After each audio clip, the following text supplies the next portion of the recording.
Well, as Democrats usher in a new power shift in Congress last night, incoming House Judiciary Committee Chairman Jerry Nadler introduced a bill that would block President Trump from firing special counsel Robert Mueller. This on the heels of newly elected House Speaker Nancy Pelosi saying the president's office does not necessarily protect him from indictment. Let's bring in Tom Dupree, former Deputy Assistant Attorney General under President George W. Bush. Tom, always great to have you on the program. A couple questions for you. First of all, Democrats clearly, day one, they make a move to protect Robert Mueller in this new Congress. What does this tell you about where this investigation goes in the new year?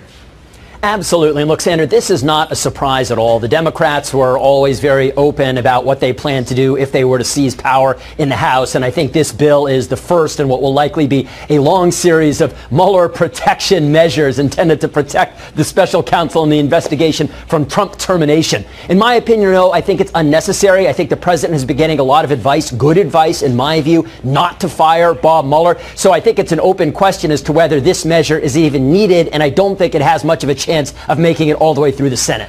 In a joint statement, Nadler, along with Jackson, Lee, and Cohen, yesterday released the following statement. Quote, as the special counsel announces new indictments and guilty pleas from Trump's closest allies and associates, it's clear that the threat to the Mueller investigation will only grow stronger. That is their forecast. This is called the Special Counsel Independence and Integrity Act. It would also, by the way, Tom, give the special counsel written notice of removal and the opportunity to challenge the move in court. Obviously, with a Republican-controlled Senate, it's unlikely that they'll take this bill up. But they talked about it and warned of what they called questionable intentions of Whitaker. I mean, I wonder if they're going to get anywhere with this.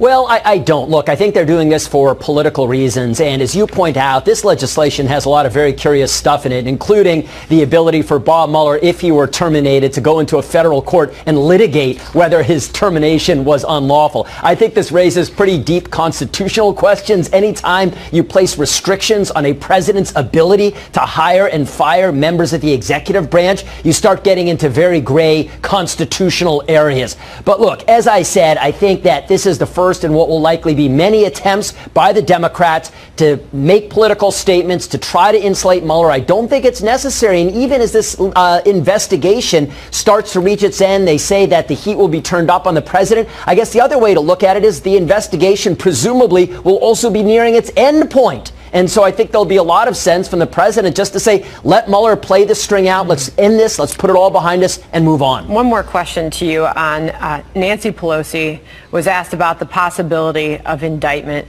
of the president. She says he's not immune. She basically left it open-ended. Do you agree with the fact that the president is not immune from indictment? Look, I think that what Nancy Pelosi seems to be overlooking here is the fact that the Justice Department, going all the way back to the days of Richard Nixon, going up through Bill Clinton, under Republican and Democratic administrations alike, they have all concluded that you cannot indict a sitting president, that the constitutionally prescribed remedy for presidential misbehavior is the impeachment process. It's not indicting a sitting president. I think what Speaker Pelosi is saying is, well, the Supreme Court hasn't weighed in. True enough. But the fact that Bob Mueller has indicated that he will respect DOJ guidance and not seek to indict President Trump, I think really closes the book on this question. She says, I think that is an open discussion in terms of the law. Quite clearly, you disagree with that. Tom Dupree, great to have you this morning. Thanks, Sandra. All right, we are just learning, as I touched on in the prior segment here, that a federal grand jury in Washington, D.C., which special counsel Mueller's team has been using, has been extended. The original term of 18 months expired today. We're told it was extended by an additional 6 months. There's no way to confirm that. But sources in the courthouse are telling our producers there that the extension is for another 6 months. Typically, a grand jury term caps out at 24 months. So this has been going on for 18 months. So that would mean at the very least that this investigation will go into the summer. And that's just when it's wrapped up. It doesn't necessarily mean that the full report and the full findings are released, but it does give you a sense that this could drag on a while. Reaction now from Democratic strategist Christy Seltzer and the Wall Street Journal's Dan Henninger. Dan, what do you think? I suppose, Neil, it doesn't necessarily mean that it's going to extend out for 6 months, but it is obviously going to go forward now. And, you know, a couple things here, Neil. This is the problem with special prosecutors. We used to have an independent counsel law back in the Reagan years. Congress ended the independent counsel law because these investigations tend to go on forever, years and years. And the independent counsel or special prosecutor, there is a question of accountability. And I would say here, Neil, that if this thing starts dragging on, that once the new Attorney General hopefully is confirmed, William Barr, that I think Attorney General Barr and Deputy Attorney General Rod Rosenstein probably should call in Robert Mueller and ask him to explain exactly what he has and what is going on, rather than let this thing simply extend indefinitely into the future, hanging over the American system as it has for the past 18 months. Christy, what do you think? I think that's amazing. This has been an amazingly successful investigation so far by Mueller, in that he has received already 5 guilty pleas, not indictments, guilty pleas from former Trump advisors who are actually quite close to the president, of course, including Michael Cohen, Paul Manafort, and others, right? So, of course, this is going to keep going, because it seems the way that Mueller has conducted his investigation thus far has been that he's sort of, if you think of it about as, you know, concentric circles around the president. He started with people who are not all that close to the president. Now we're sort of zeroing in on the people who are closest to him. We're finally sort of getting more and more information about what are actions that, say, Don Jr. may have taken, or Jared Kushner, the president and his family, right? You can't stop Christy, just now, right before we're actually getting information. You can also flip it around to say that, to use the president's parlance, it's a witch hunt. They need more time to get more stuff because they don't have enough stuff, you say? I would say that's, again, ironic. When you look back at, let's say, the Bill Clinton impeachment, that was because there wasn't actually anything around Whitewater. They had to go to the fact that he had this affair with an intern in the Oval Office. That's immoral, but not illegal.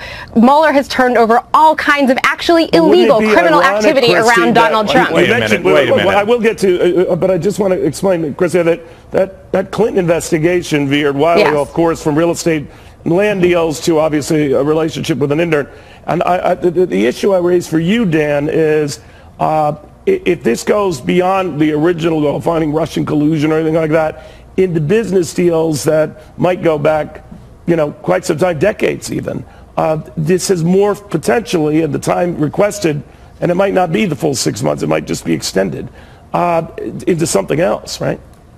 Well, that is complete conjecture. I mean, all we can do is guess. I mean, these convictions that Christy was mentioning mostly have been for very low-level people for lying to the FBI, not for any explicit crimes. Also, Paul Manafort, his closest personal Manafort was about Ukraine. Christy Manafort was about Ukraine. It had nothing to do with the Trump campaign. Well, there were 18 criminal charges, so obviously some of them actually did have to do with that. I guess right? what I'm asking, guys, real good, is this is a sign that obviously he's not ready to wrap this up and tie it in a bow. Sure. And it's 6 months more in conjecture like this, going back and forth. I cannot imagine that's going to be a very productive environment in the meantime, right? Well, it simply allows the possibility of a Mueller report leading to a basis for the Democrats to file impeachment charges against the president, something that's been hanging over the president's head now for the last 18 months. And here you've got, you know, people in both parties claiming that they want to get on with the nation's business. Meanwhile, Robert Mueller is standing there like this deus ex machina hanging over the entire system. When is it going to end, Neil? All right, we shall see. Guys, I want to thank you. Sorry, went a little long there. All right, it's day 595 of the Mueller witch hunt, and the Hill's John Solomon out with a huge bombshell report tonight, exculpatory Russia evidence about Michael Flynn that the U.S. intel kept secret. Now, John Solomon reporting on Rudy Giuliani's call for Mueller to be investigated over obstruction of justice. The president's attorney, former New York City Mayor Rudy Giuliani, joins us for our Hannity Deep State Watch tonight. Mr. Mayor, how are you? Welcome back. I wish I had that ring, by the way, which is the Yankee championship ring that you have and deserve. All right, so let me start with this first report, which is Mueller should be investigated for the destruction of evidence. Ken Starr agrees with you as well, and that is the erased text messages of the lead investigators at the start of this investigation.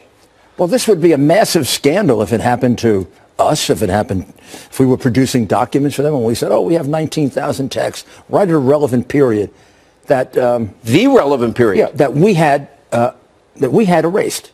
It was erased by Mueller, by the way. It was erased by Mueller's record officer, who claims that he or she looked at them and they don't contain anything pertinent. Now, how can that be? Strzok and Page were texting every day about how much they hated Trump, how much they wanted to get him out, how much they wanted to stop him, how they had an insurance policy to get him out. All of a sudden, they went to work for Mueller and they stopped texting back and forth. It makes no sense. What makes sense to me is there are some highly damaging texts about the way this investigation began as a completely illegitimate attempt to destroy Donald Trump. This is an investigation in search of a crime, and they haven't found one yet. Collusion's not a crime.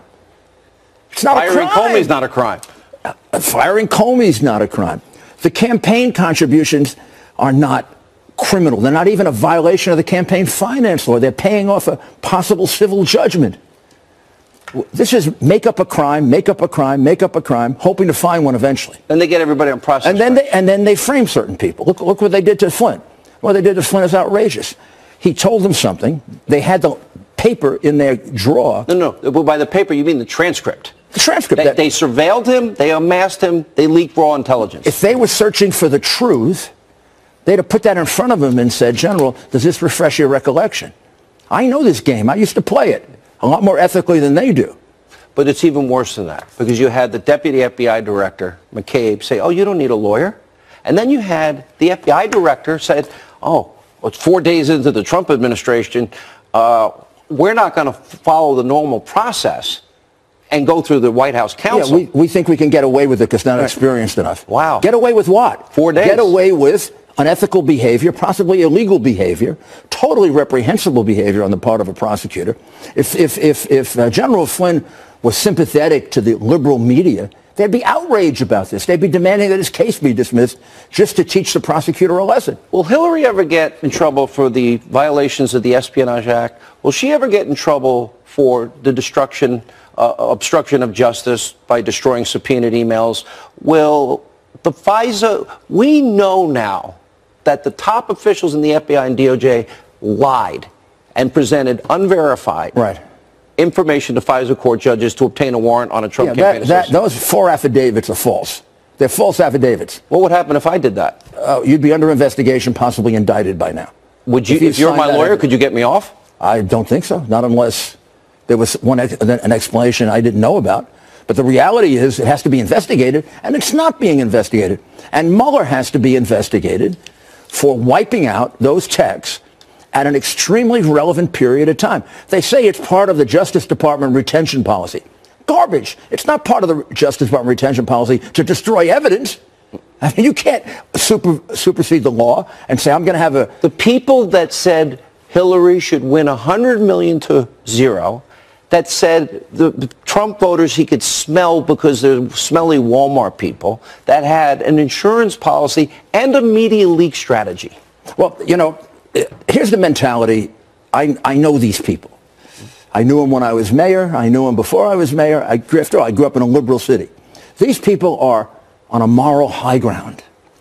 They can justify any means for their end, which is to save the country from Donald Trump and put us in the hands of Hillary Clinton or somebody else. Here's a question. Do you see a day where Hillary's held accountable? Those that signed those phony FISA warrants are in trouble. Comey's in trouble. McCabe is in trouble legally. Lisa Page and Strzok, are they ever going to get in trouble? Everything you're describing is more serious than any crime they've looked at, the peripheral crimes they've looked at.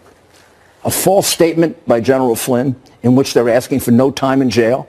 How could he have been a traitor or committed treason? That was awful. And then they don't ask for time in jail? The prosecutor's not asking for time in jail? When does this end? It ends when he files his report and we can answer it, whatever garbage he has. Will there be a Giuliani report? Damn right there'll be a Giuliani report. And I think it'll be the definitive, our report will be the definitive report, because it'll be the truth. The president did nothing wrong. Mr. Mayor, Happy New Year. Good to see you. I want that ring. Next Christmas.